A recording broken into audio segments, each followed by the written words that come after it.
পিতৃদোষ নে পূৰ্বপুৰুষৰ আশীৰ্বাদৰ অভাৱ জানক এই বিশেষ কথা। পিতা স্বৰ্গ পিতা ধৰ্ম পিতাহি পৰমম তপ পিতৰি প্ৰিয়ন্তে সৰ্বদেৱতা। অৰ্থাৎ পিতাই স্বৰ্গ পিতাই ধৰ্ম পিতাই পৰম তপস্যা। পিতা সন্তুষ্ট হ'লে সকলো দেৱতাই সন্তুষ্ট হয়। নমস্কাৰ বন্ধু বান্ধৱীসকল, আজিৰ বিষয়টো অতি গুৰুত্বপূৰ্ণ। জীৱনত বাৰে বাৰে বাধা আহিছে নেকি বাৰু? ধন আহিও ৰৈ নাথাকে বা চাকৰি ব্যৱসায় বা বিবাহত বিলম্ব দেখিছে, তেতিয়াহ'লে জ্যোতিষশাস্ত্ৰত কোৱা হয় কেতিয়াবা পূৰ্বপুৰুষ বা আশীৰ্বাদৰ অভাৱ থাকিলেও বা পিতৃদোষ থাকিলেও জীৱনত বিভিন্ন বাধা আহে।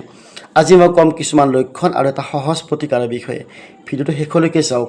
1 নম্বৰ লক্ষণ, বহু চেষ্টা কৰাৰ পিছতো যদি সফলতা নাপায়, পৰিশ্ৰম কৰি আছে কিন্তু ৰিজাল্ট পোৱা নাই, তেতিয়াহ'লে বা ঘৰত বাৰে বাৰে অশান্তি, সৰু কথাতে কাজিয়া বৃদ্ধি পোৱা, চাকৰি বা ব্যৱসায়ত বাধা, সুযোগ আহিও হাতৰ পৰা ওলাই যোৱা বা বিবাহৰ অস্বাভাৱিক বিলম্ব, ভাল প্ৰস্তাৱ আহিও কাম সম্পূৰ্ণৰূপে নোহোৱা আৰু ধন আহি কিন্তু জমা নহয়, অপ্ৰয়োজনীয় খৰচ বাঢ়ি গৈছে বা বাৰে বাৰে একেধৰণৰ চিন্তা অশান্তিৰ আপোনালোকে বেয়া বেয়া সপোন দেখে, পৰিয়ালৰ সদস্যসকলৰ মাজত দূৰত্ব বৃদ্ধি পোৱা। মই এটা সহজ প্ৰতিকাৰ বিষয়ে আপোনালোকক কৈছোঁ। প্ৰতিদিনে পুৱা উঠি পিতৃ মাতৃক প্ৰণাম কৰিব, তেওঁলোকৰ আশীৰ্বাদ লওক আৰু বয়োজ্যেষ্ঠসকলক সন্মান কৰক। অমাৱস্যা তিথিত পূৰ্বপুৰুষসকলক স্মৰণ কৰি প্ৰাৰ্থনা কৰিব। সামৰ্থ্য অনুসৰি দৰিদ্ৰ মানুহক অন্ন বস্ত্ৰ দান কৰিব। বিশেষ মন্ত্ৰ, প্ৰতিদিনে অমাৱস্যাৰ দিনা ভক্তিভাৱে এই শ্লোক পাঠ কৰিব।